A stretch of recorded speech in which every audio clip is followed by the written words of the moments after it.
Good evening and welcome to Sportszone. I'm your host, Mackenzie Freeman, and it may be April, but we have March Madness to talk about, and here to talk about the men's Final Four and preview into what the championship will look like, I have Nicholas Volpetti and Mason Brenham. Guys, let's go back a couple of days to the Purdue versus NC State game. Purdue got the win, 63-50. Who stood out to you, Nick? For Purdue, Zach Edey, he stands out literally and figuratively, 7-4. He was good. He wasn't necessarily dominant in this game like we've seen him do in the past in this tournament. But Lance Jones, he had a good game. He had 14 points. He was 4 of 9 from 3. Purdue's guards as a whole this year, with Lawyer, Smith, and Jones, they've all been really good this year. And I think that they've been one of the main reasons why Purdue has been so good this year. Yeah, I'd have to agree with you. I thought Lance Jones kind of stood out to me. I also just liked what he did on defense.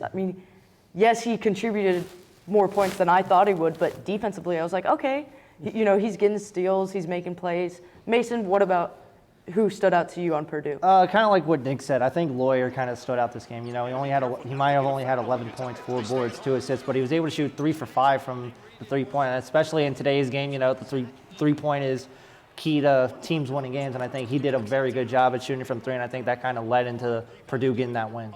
Right, and one of the matchups we talked about was the Zach Edey, DJ Burns matchup. And Edey, he didn't necessarily dominate like we always see him dominate, but he still got his 20 points.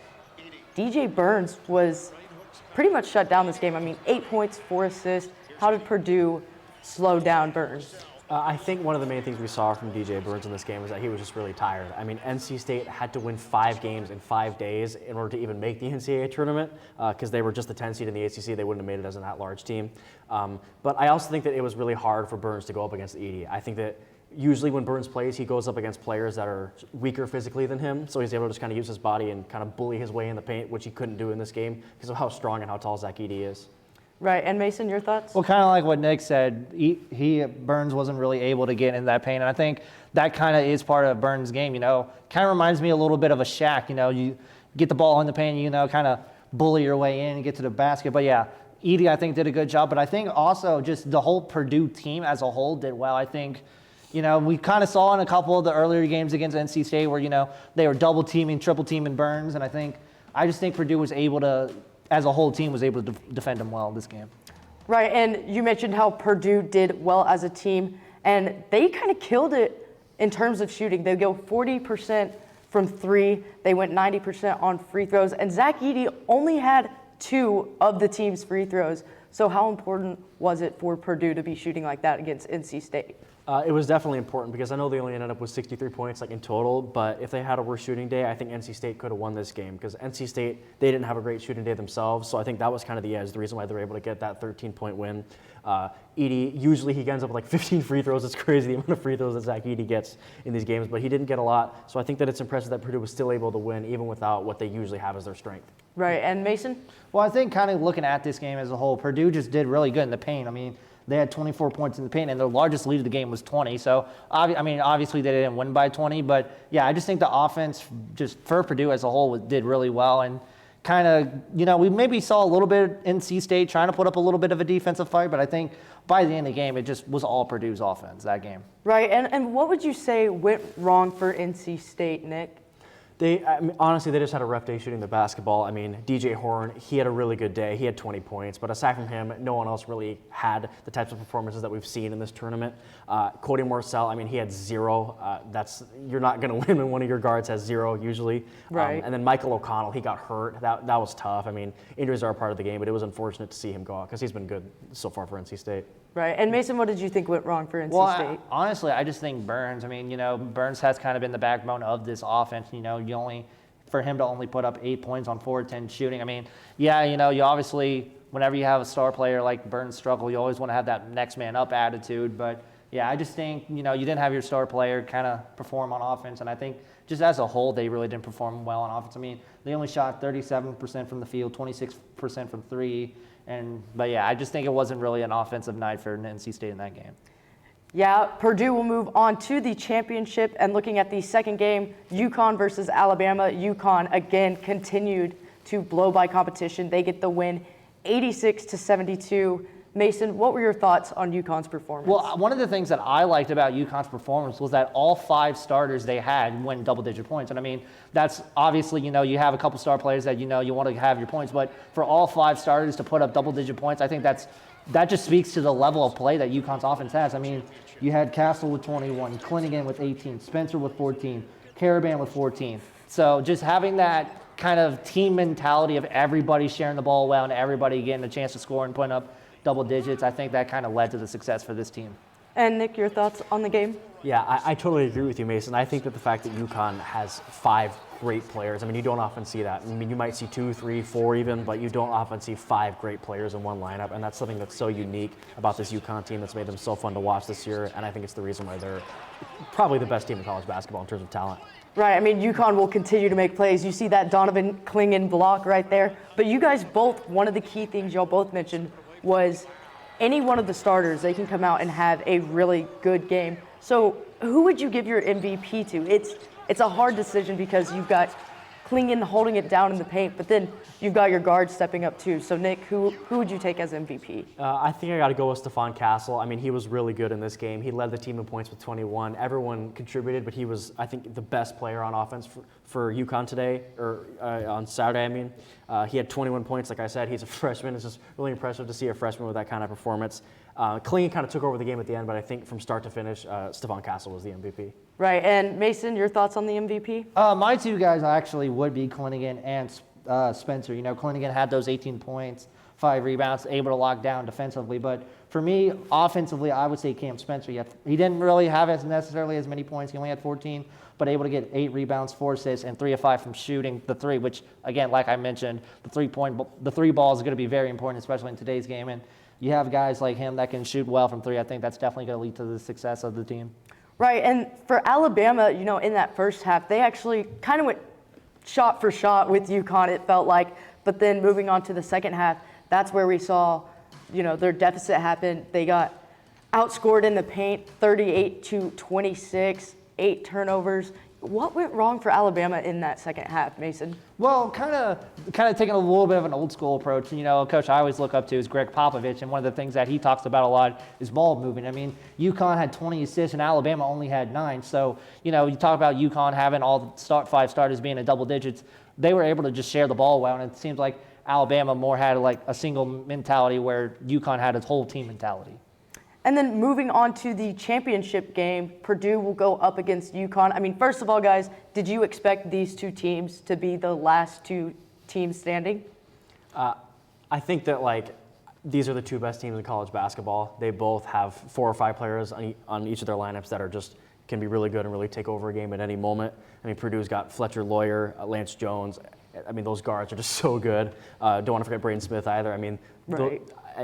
On top of Zach Edey, as good as Zach Edey is, they've got 3 other players that I don't think were playing at the level this year they were last year. I think this is the big difference between last year's Purdue team and this year's Purdue team is their 3-point shooting has gotten so much better, and it allows them to have more opportunities when teams double team Edey. It leaves more players open in the paint or open outside of the paint that they can take advantage of. Right. Mason, your thoughts? I think, yeah, definitely. I think this is the 2 teams that I saw. I know a lot of Purdue fans were kind of worried about that first round. You think, oh, it's going to be a 1, it's easy. But we saw last year Purdue was a 1 and lost to a 16. So I think once you kind of got over those first couple games of maybe a little bit of stress, but not too much. But yeah, definitely I think this was kind of one of the matchups that everybody saw coming in the national championship. Right, and this game is absolutely going to be a battle of the bigs. On the Purdue side, you obviously have Zach Edey, who stands at a 7'4", 300 pounds, and then you have Donovan Clingan, 7'2", 280. Both average in the double digits. So who needs to step up on Purdue for Purdue to win, or UConn for UConn to win? I think, like I said, Purdue is going to need their guards to have a good game because UConn has 5 great players, like we saw in their last game against Alabama. They have 5 really good players who could contribute, and Purdue is going to need it to be more than just Zach Edey. They're going to need their guards to shoot the 3 ball well and stay with UConn's players. And Mason? I think it's kind of going to be an offense-defense battle. The offense for UConn, I think, is going to be something to see, and I think the defense for Purdue is going to be something to see, and I think that's kind of what's going to determine this game. Right, well, tonight we'll just have to see what happens at the final game of the tournament. That starts around about 8 o'clock, I think, so stay tuned for that. And when we come back, We'll take a look at the women's side as they have crowned their champion. A 20-minute walk? I don't want to do this right now. Don't worry, you can just use Transit. Transit? What's that? Transit is a mobile app that provides real-time tracking to connect buses, UNT shuttles, and even A trains. Simply download the app, then tap on the search bar and type where you want to go. In a matter of seconds, you get results for all available routes. And the best part of it is, it's completely free for UNT students. What are you doing? I'm downloading it right now. Download Transit today and remember, make life better without a car.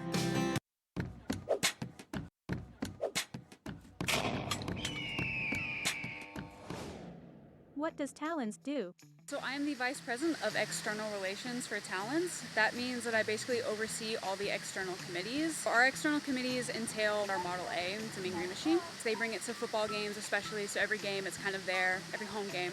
The Model A is like a symbol of UNC pride, and it's a big tradition that we are so lucky to uphold and maintain. When people look at it, they see it, and they're like, oh, that's the Mean Green Machine. There must be a game today or something to ramp up school spirit for basketball, softball, volleyball, any of those things. We have amazing teams, so we just want to show school spirit for them. Bonfire Committee, which is in charge of putting together the bonfire every year for homecoming. It's kind of just a whole semester-long process up until Build Week that we have to put together and oversee and make sure safety regulations are followed and risk management is taken care of. Cannon Crew, which oversees and takes care of the cannon. They fire it at games, they take it to special occasions.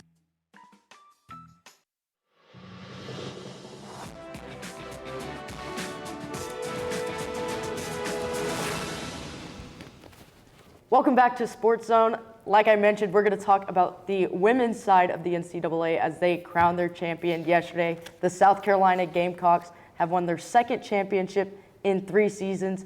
And here to talk about the lead up to that moment with me is Nash Lowry and Kenzie Neely. Guys, let's look at South Carolina versus NC State. South Carolina gets a big win, 78-59. How did South Carolina blow out a team in the Final Four, Nash? Well, I mean, the easy way that they blew them out, you're going to see a lot of scoring, but what might not come in these highlights is their rebounding stats. I mean, they just killed NC State on the boards. 11 rebounds from Cardoso and 20 from Ashley Watkins. They outnumbered in rebounds 44-28, and NC State as a whole only had 5 assists as a team. If you can't rebound and you can't dish the ball to get points, not going to win against undefeated South Carolina. I completely agree. I mean, South Carolina, they're an amazing defense team, so you have to be prepared offensively, and they just weren't.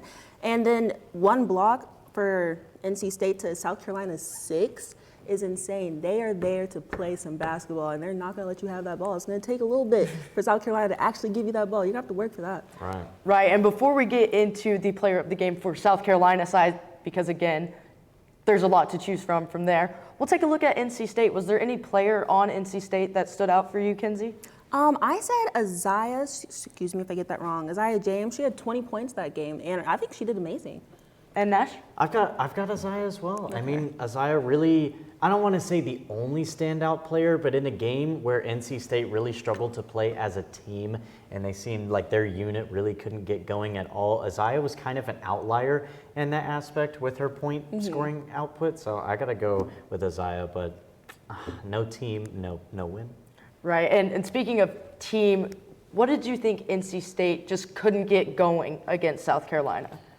Playing against the bigs of South Carolina, that's really, I don't want to say it's the crucial reason, but it is the crucial reason why they're 38-0 this season. Took home the chip. They just got so many big bodies, including Cardoso, 22 and 11. Look at that shooting split, 10 of 12. I don't know the exact conversion rate on my hand, but you know that's some next level efficiency. So matching out 6-7, it does more on the defensive side than it does on the offensive side.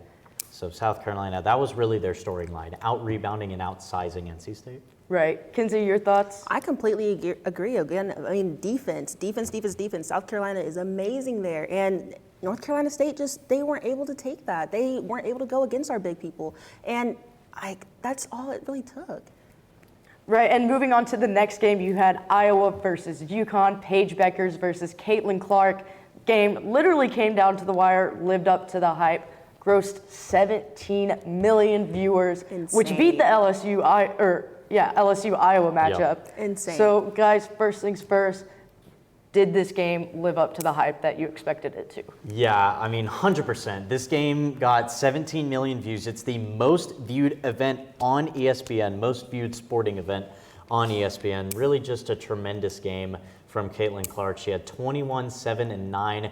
It took a while for her to get going, though, whenever I was watching Nico the game. Mule. Her stuff, God, Mule was just locking her down in the first half.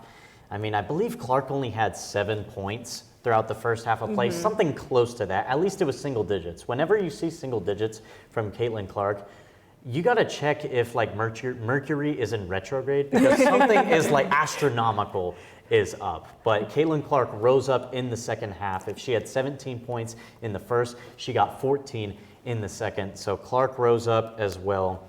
Right, I think there was like a graphic that ESPN showed, and Caitlin Clark had only 2 points in the first quarter, which was her fewest amount of points in a quarter in her career. Ever, Right. yeah. I mean, Kinsey, what did you think about the matchup? I mean, it was a really good game. I was on the edge of my seat because I didn't know who was going to win. Of course, I hoped Iowa would win because I love Caitlin Clark. But it was really close. I mean, we also got to talk about that call at the end of the game, but we'll talk about that later. But yeah, it was a great game to watch.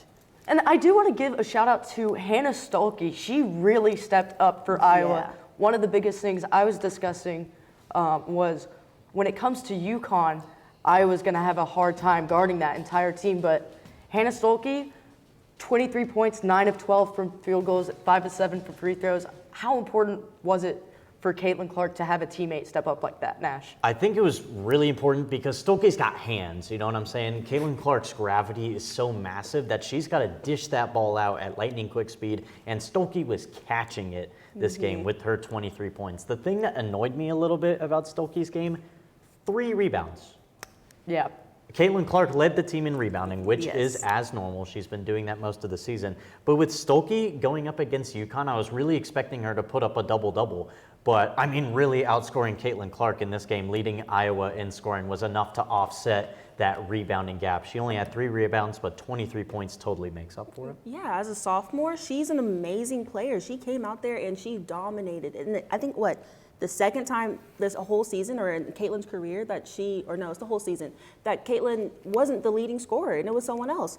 And she did great, 23 points like you said. She was able to read the room, she read the ball, and she was there the entire time, which I wish we would have saw in this championship game, but.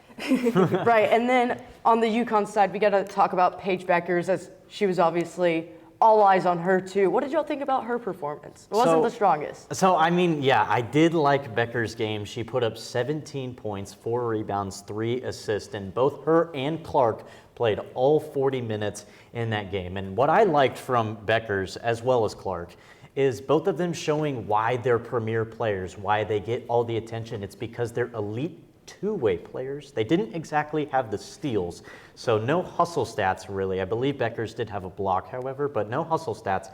But if you go back and watch that game, if some of you watching are gray-haired individuals like me who still put it on tape delay to go back and watch the game, if you go back and watch it, their defensive rotations by UConn and Beckers as well, really just on point. And my favorite part, my outstanding player, KK Arnold, she played super hard, 14, 5 steals, and she shot 6 of 10. That really slowed down Iowa in the beginning parts of the game. I mean, you said it best, but Beckers, she did amazing. I mean, I hadn't really watched them play all that much, so I didn't know too much about her leading up into the game, but she was the player to watch. You could see how confident she was on the court, and she wanted that championship. She wanted to play that entire time. Like you said, they both played the entire 40 minutes. Exactly. It was an amazing matchup between the two, but Caitlin Clark, she took it away. And the storyline, Iowa had 13 turnovers. Yep. I'll say that again, 13 in the first half. And then in the second half, only had 3. So Really UConn cleaned it up in the second half. Yeah, UConn pulled off, huge lead in the beginning. And then whatever pep talk went on in the locker room, it needs to be documented because only 3 turnovers in the second half is huge for Iowa.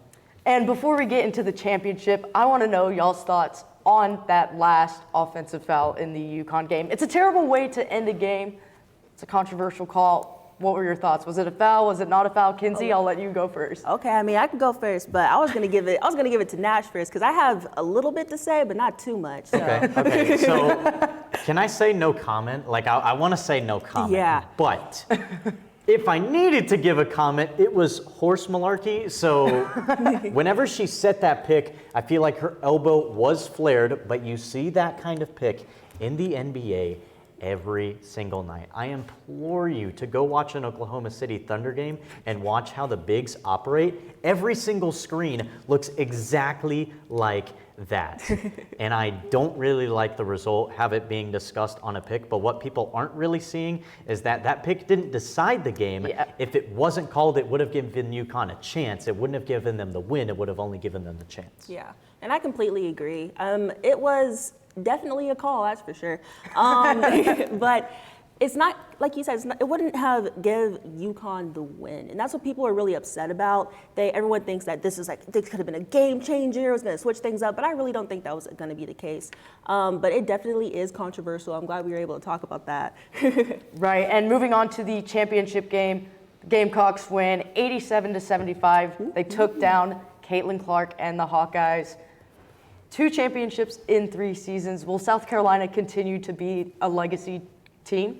I sure hope so. They're only losing one player, which is Carduso. They're going to continue to have an amazing lineup like they have been doing. South Carolina, one thing about them, they're going to have a good team the entire season. They've done it for years now, and I don't think they're going to stop anytime soon. My favorite thing about South Carolina, you might see it in some of these.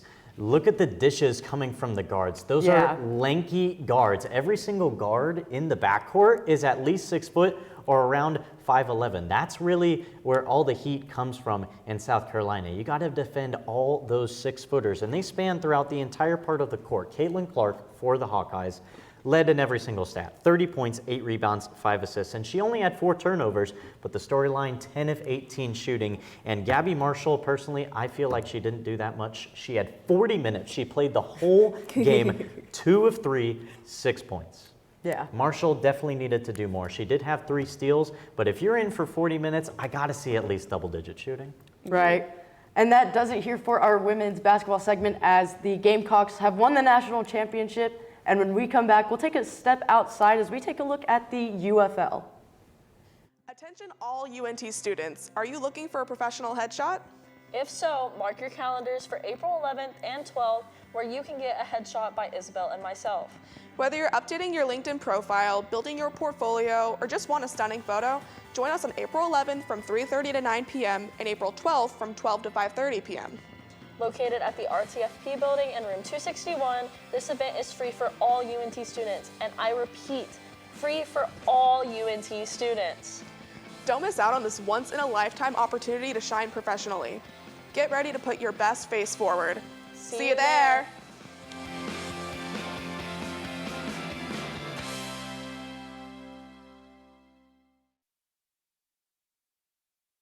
There's no harm in wanting to have fun while in college, but it's easy to lose track of how much you've had.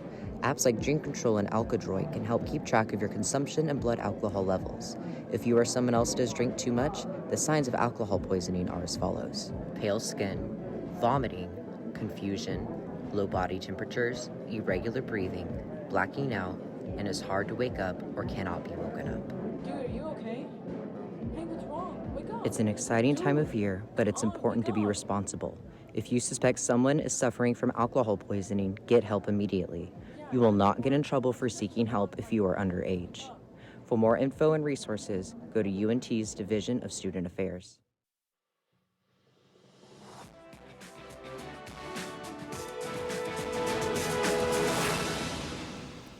Welcome back to Sportszone. I'm your host, Mackenzie Freeman, and the UFL season started just 2 weeks ago, and we're going to take a look at our Arlington Renegades. Here to talk about the past week with me is Lidiana Reyes and Adam O'Day. Guys, they took a hard loss, 27-24 against the Battlehawks. Who stepped up for the Battlehawks? I've got to go with their running back, Mateo Durant. Came into the day as RB2 and was inactive week 1, but he really stepped up, had 105 rushing yards on 7.4 yards a carry. Guys, Mateo Durant is just a stud. And Lydiana? Yeah, I agree. He was active this week. He did really good. Very great debut for him. Another player that I kind of think also stepped up is Marcel Aitman. He had 4 catches, 114 yards, and 2 touchdowns. Last season, he was with the Bills, and then he was also hurt. He hurt both of his hamstrings, but I mean, he's fully healthy now, and it definitely showed in this game. So he's the first wide receiver to record 100 yards receiving in a game and most receiving yards by a player in the first 2 games of the season. Right, and the Renegades, put up a good performance, but just lost 27-24. I mean, what was the turning point of this game, especially since it was so close? Yeah, that PI on the Battlehawks' last drive of the game, they had a 3rd and 10 with about a minute and a half left.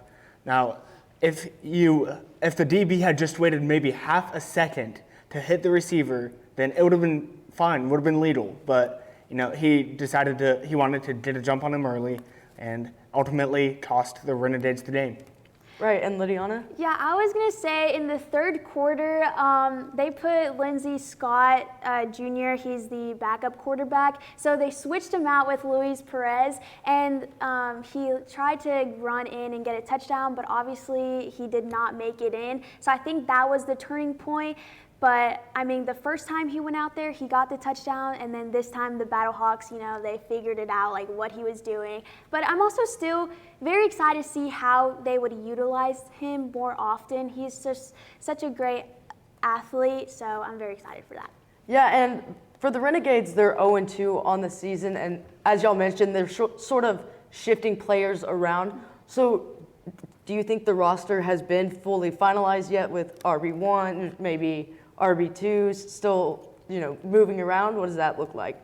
Yeah, so we had a couple of defensive backs injured, including starting safety Jamal Carter. So, I mean, maybe once he gets healthy, the defense will play a little bit better. But, I mean, hopefully they start turning it around soon. Yeah, also the first week we had some guys who were had a lot of targets, and then the second week there were some different guys that had targets, so I'd really like to see all of them come together and just spread it out and have more these players get the targets. So right, and you look at Tyler Vaughns, who week 1 only had 3 catches but had 5 for 58 in week 2, so he really stepped it up in the second game. Right, one of the things that surprised me about this game was their stats. I believe the Renegades had 3 red zone touchdowns, and then the Battlehawks only had 1 red zone touchdown. How do you get 3 red zone touchdowns and still manage to get a loss in the game? Right, I chalked that up to 2 things. 1, a little bit banged up, as I mentioned earlier, and 2, number 5, Ajeen Harris is a liability at defensive back. He had that costly pass interference on the last drive, and he on Marcel Aitman's second touchdown, he was the corner who was responsible for covering Aitman, and I mean clearly didn't cover Aitman. So I was gonna say also they do such a great job at getting down the field, but even though they did good in the red zone, there's some things they could have done, like execute. I mean, I mentioned earlier Lindsey Scott, he didn't get that touchdown. I feel like if he did get that touchdown, that they'll definitely win the game. Right, and going from week 1 to week 2, this game ended up a lot closer, and even you look at last year, the Battlehawks, kind of dominated the Renegades. This one, they held it closer. So what improvements were made from week 1 to week 2, Lydiana? Some improvements, definitely, I mentioned again, Lindsey, utilizing him, but also I think they had a lot of success with going down the field. They did a really good job, but there's also some struggles that they do have. Adam? And if you looked at the matchup last year, the Renegades didn't have Luis Perez quite yet. They acquired him just a week or 2 later, but they really didn't have a set QB1 until right around mid-season last year. Yeah, and he's doing really good. I mean, he had 21 of 29 completions, 233 yards, and 1 touchdown. Also, something I've noticed about him is that he likes to call his plays. They do struggle with running the ball, but whenever they have him throw the ball, I think that's the best way for them because they do a very good job at moving down the field. But also something he's been working on from last season. Last season he struggled with having the fast feet whenever he was getting pressured, but during the offseason he's practiced, and then during the game we actually noticed him, being a lot better with his fast feet whenever he was getting pressured.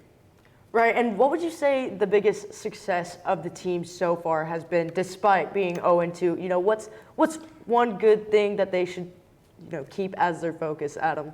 They're so deep at their pass catchers. Like you mentioned earlier, all the catches and all the targets were kind of spread out over the last 2 weeks. And the Renegades returned to their top 2 pass catchers in Sal Canella and Tyler Vaughns.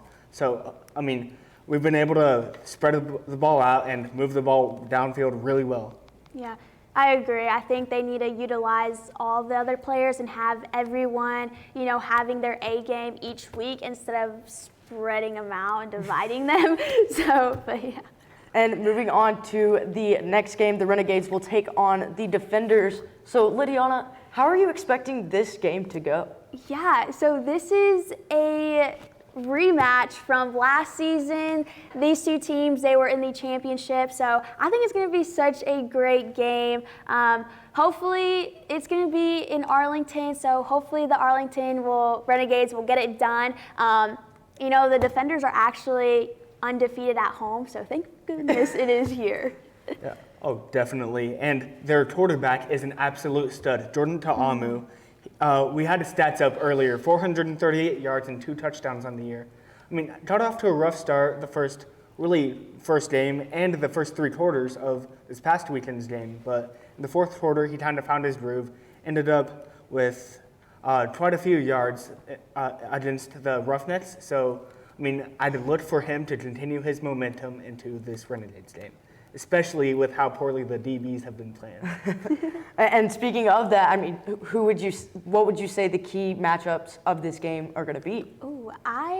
So there's a lot, but I'm going to say quarterback versus quarterback. These are 2 guys who are really great. They're both journeymen. They've been on different teams, and this is going to be their 7th time competing against each other, which is kind of crazy because they find a way to always consistently play against each other. So, and Ta'amu, he leads the series 4-2, so it's going to be really great. I'm excited to see which quarterback will lead their team to victory. And Adam, your thoughts? Yeah, my key matchup is, will the Renegades front 7 be able to stop the run? In week 1, they gave up over 170 rushing yards. And in week 2, a big reason why they lost, they gave up 110 rushing yards. So really, they just need to stop the run and defensively step up overall. So. Right, and what's your guys' score prediction, and who do you think's going to win? Adam, I'll start with you. Ooh, this is going to be a shootout. I love shootouts, and I'm going to pick the Renegades to win it. First win of the season at home? First win, Jade. I'm going to go with 30-27. I'm going to go with Renegades at home. I'm going to say, I feel like it's going to be close, so we'll do 27-20.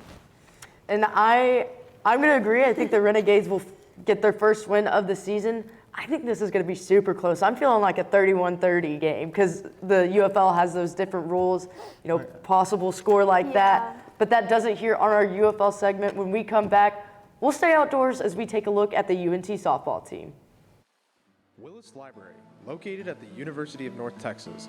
It has computers, printers, and the building is open 24/7. By going online, you can book up to an hour of reserved space and one of the many private study rooms. Many of them are equipped with whiteboards, a table, and a TV to hook up to your computer. Textbooks can be checked out for free with a student ID. They also have many of these in ebook forms. This is still a library, so always remember to be quiet and respectful of other surroundings, especially in certain places where talking is not allowed. For example, the 3rd and 4th floor are completely quiet. As you can see, Willis Library has many options for students, with it offering many media sources and staying open all the time.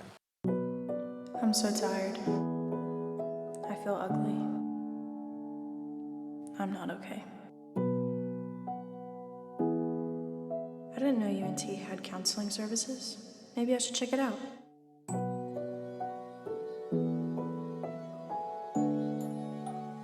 This looks like the place.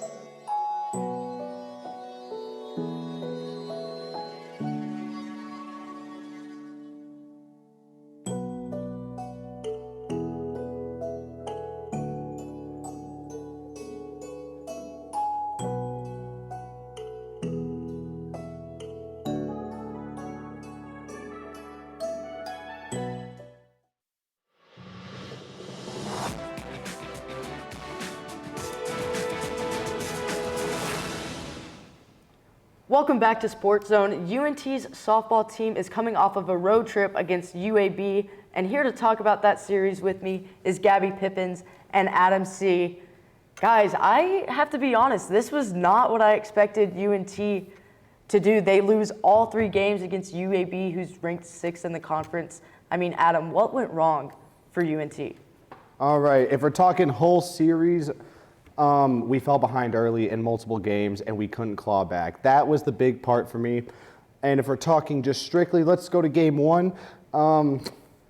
Being honest, we just did not seize opportunity because we only had 1 less hit than UAB did in game 1, and they won 7-0. They strung together opportunities, we didn't. It's that simple. Right, Gabby? Yeah, I agree here. I mean, especially looking at game 1, looking at that score, we know it was 7-0, so UNT was not able to get any runs. We did have 5 total hits, 1 from 5 individual players, so I do think that does kind of show a little bit of teamwork there. But yeah, just sticking with game 1, I think that there's definitely improvement both in our hitting and our pitching. Right, and looking at game 1, looking at the pitching, Mackenzie Childers did not have one of her best games. And Lindsey Smith for UAB just kind of dominated. She goes 2 for 3, had 4 RBIs and a home run. I mean, for UNT, what does that pitching have to do to get these wins, Adam?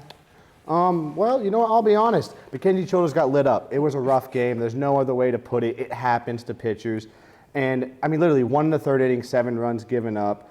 Wagner came in, tried to give UNT a chance. She pitched great, didn't give up any runs, but UNT, I think the game was so far gone at that point. You give up 7 runs in 2 innings, you know, you're not really going to focus on the comeback, focusing on the next game. Right, and Gabby, how can you even build up morale after having your starting pitcher who's been so good throughout the season, and then in a game where you're expecting her to have, you know, another one of her good performances, she kind of, you know, holds back a little. How does that affect the team's morale? Well, I think it just doesn't really give the team what they need at this point. You know, they're pitching, they really rely on that. That's also where you get your defense from. So it's definitely very important, just as important as hitting. So I do think the team did really well on hitting, but like we've talked about earlier, the pitching, I mean, Mackenzie Childers, she recorded a loss. She pitched for the 1st and some of the 2nd inning, which is where UAB got all of their runs. So definitely we need some improvement there. Right. Oh, go ahead. I was going to say, it really kind of rips you apart, especially going into a series against the number 6 team in the conference. You know, you're looking at maybe to have a bit of an easy series, and within 2 innings, you're down 7-0. Yeah. That crushes you, especially when it's your ace. That hurts. And I know that we're talking about UNT's pitching, but we have to give a shout out to UAB's pitching. Kirby, she's 5-9 on the season, but this game, she pitched 7 innings, only allowed 5 hits, walked 2, but then the thing that shocked me the most, 8 strikeouts against UNT's offense. You know, the hitting was kind of there, but what happened with the offense, Adam? What happened with UNT's offense? As I said earlier, we couldn't string together. UAB did. That was the difference. Whenever UAB got hits, they were seasoned. They were getting walks, pitches, also low-key errors, if I'm being honest with you. But they were getting hits back-to-back. UNT wasn't. And that's where Kirby's 8 strikeouts come in. Yeah, definitely. I mean, I feel like UNT was just really stunned by Kirby's performance, you know, especially with the 8 strikeouts. She ended up recording a win for that game, but I just don't think UNT was prepared for that, obviously by the score. But yeah, I think she just kind of stunned her team a little bit. So even though we are pretty decent on our hitting, it just wasn't enough to be able to stop Kirby. Yeah, I can see that. And UNT, they did try, you know, on Saturday to ring things in back together, but they still ended up taking a loss, 3-4. Gabby, how did UNT lose this second game? This one just came down to errors, literally errors. I mean, there was a shortstop error that cost us 2 runs, and then there was another one by the throwing. So there was also a throwing error that cost us a run in the 8th, and that allowed UAB to tie things at 3. So I think that really just gave them more scoring opportunities, literally gave them 3 runs. And I just think we weren't really able to recover from that point, and it's disappointing because UNT had this game won. Like, we were up, but we weren't able to finish it out. Adam? I will say, I'll say this, it's got to crush you to lose on a sacrifice fly walk-off. But again, it was just errors. As Gabby said, errors got to us, and also falling behind early, like last game. We're down 2-1, we had to claw back, and we get ahead, but we couldn't close it out. And Right. Yeah. And I was going to also get into the hitting. This is something that I noticed. Lexi Cobb, Sierra Simon, and Morgan Medford each had 2 hits. That's great. That's fine. But there was only 8 hits total. That lacks consistency. You have a ton of players that aren't actually getting hits. You have essentially, like, the big guys and then everyone else. And that's what cost us, in my opinion. Right, and I'm glad you mentioned, how UNT, the hitting is, it's not bad, but it's when you have runners left on base in that second game, 10 runners left on base. You get one of those to score. You don't know what that does with momentum. Right. You don't know what that does. If you go into extra innings, you can string together and win on, a home run or something like that. So how big was it that UAB was able to shut down UNT's offense? It's huge. They wouldn't have won game 2. I mean, legit, 10 runners left on base. They shut down whenever UNT got on base, and I honestly applaud them for that. They were very good, very skilled. They didn't let the pressure get to them. UNT kind of did, if we're being honest with ourselves, especially in that last inning. Yeah, I agree. I mean, especially on the pitching side for UNT, Skylar Savage, she started off having a really good game, especially defensively. Like, both teams were held to just 2 hits going into the 4th inning. But unfortunately, she just was not able to stay consistent. She let UAB come back. And I saw where Derby and Dorset combined for 6 hits, getting 3 hits each. Right. And that was on us. That was on Skylar.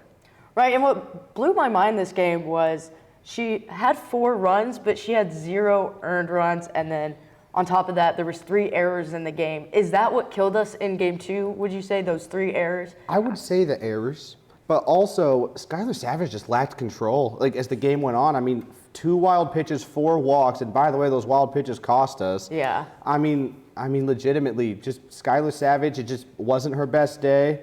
And as the game progressed, UTSA started to figure her out towards the end, and that combined with the fielding errors in the 8th frame cost us. Yeah, I think it's a mix of both. I mean, we've talked about the errors, how that cost us 3 runs, especially at a really crucial moment in the 8th inning. But I also think that it does come down to our pitching. She only had 2 strikeouts, recorded a loss, and this is who we had pitching the entire game.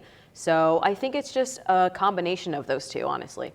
Right, and moving on to the game on Sunday, again, bats were hot, but not hot enough. UNT loses 6-8.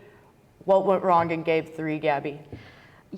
This one was also really frustrating because this is one that UNT definitely should have won. I mean, we started off really strong. We had Elizabeth Moffitt with a 3-run home run in the 2nd inning. We're up 3-0.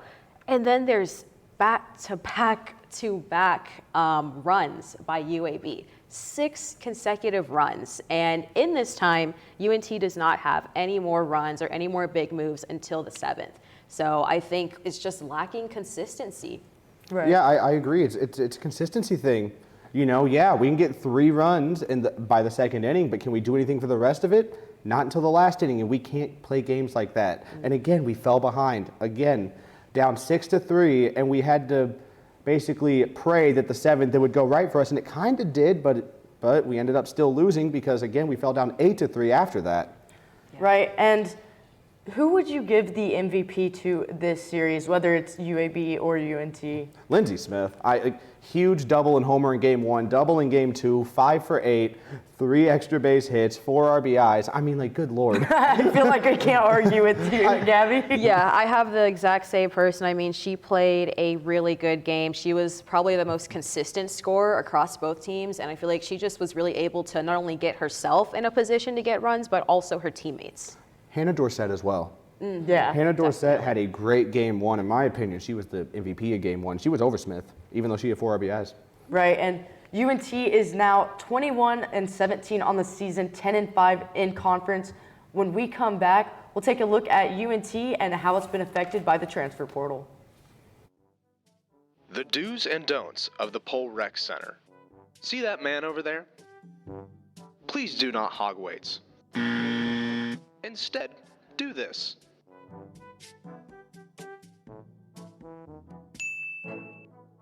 Another important part is having an attentive spotter. See, here is an example of a non-attentive spotter. Instead, do this.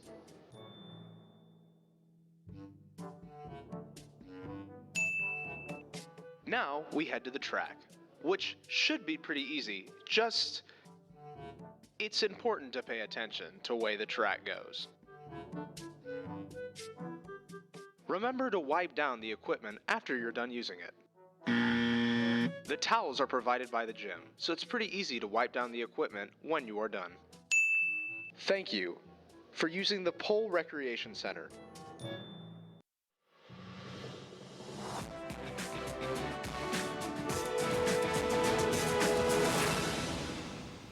Good evening and welcome to Sportszone. I'm your host, Mackenzie Freeman, and I'm joined here by Steven Lucero and Adam C. As we take a look at UNT and how it's been affected by the transfer portal, we're going to start off with football first, as that's kind of what started the trend of players leaving UNT.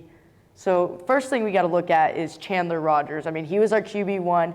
He's gone now. 3,382 yards, 29 touchdowns, 5 interceptions. I understand why he left UNT. You know, how do y'all think he's going to do at Cal?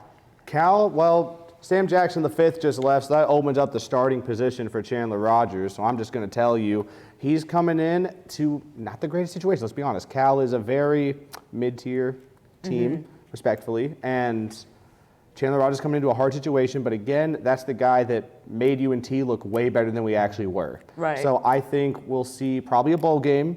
You know, a solid year for Cal, for both guys, in my opinion. And Steven? I think he's going to do a good job because just like you said, admittedly, UNT's team, was not the best last year, but led by Rogers and along with the other guys we're going to talk about, led this team to a top 15 offense, which is absolutely incredible. So yeah, his overall skill set, his ability to score touchdowns, be mobile as well in the run game, and not turn the ball over, I think he's going to do a good job. And then on the flip side, how do you guys think UNT will be impacted by Chandler Rogers being gone? Do you think we'll be able to find someone to fill his role? Or, Adam, you look like you have something to say, so I'll just turn it to you. I'm going to be very open here, all right? Like, I know that I go to UNT. I'm supposed to support the team. I'm supposed to be nice about the team. Stone Earl is probably starting, and I'm just going to be honest. Based off the first couple games from last year of Stone Earl, I'm not positive. And also, let's go to the day where everyone transferred. I woke up so late that day, and I saw, it was like 13 players transferring, all offense. And it was like, oh, good Lord, this team is gone, quite frankly. Like, running backs. We'll get into that in just a second, Steven. Yeah, it's certainly going to be tough, but I think one good addition that you had was the other Chandler Morris. Right. So I think that will be a key player. If you don't know, he was the TCU quarterback. He kind of had the unfortunate situation with going down, getting replaced by Max Duggan again. So, I think he's got potential to come in here. I think he's, a higher prospect than probably we were expecting, and I think he will be a better option than Stone Earl as the season goes on. Yeah, I hope so. I think Chandler Morris will start, but if he goes down again, who knows? Yeah. And Adam, like you mentioned, you got to look at our new running backs as Ayo Adai. He's now leaving the program, transferring. He's going to be at James Madison. How will this impact UNT, Steven? Again, it's going to hurt. I mean, we've really kind of lost our entire running back room, really, just with that and others graduating. It's unfortunate because of the incredible production we've had for many years on the ground. That's kind of really been a huge staple of our offense, so that's definitely going to be a big hit. I'll say, Patrick Cobbs has a job on his hands, if we're being honest this year. He lost a 1,000-yard rusher. He lost Oscar Attaway III. If I'm right, the only returning running back is Ikaika Ragsdale at the moment. So right now, for a team that's primarily running, even with last year 3,000 passing yards, still a team that does a lot of running. It's going to be a challenge next season, to be frank about it. And for Ayo Adai, he's going to James Madison, who had somewhat of an up year. I think he'll be super successful in that program. I like what they do over there. And then him going from UNT to James Madison, I feel like the competition's, slightly better, but he'll be able to do some good things over there. What do you think, Adam?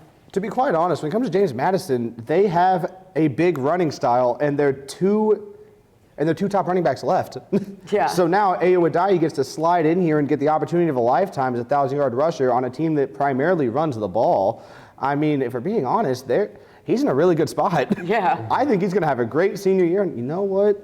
Hot take, I think he's going to turn some heads in the NFL. Maybe.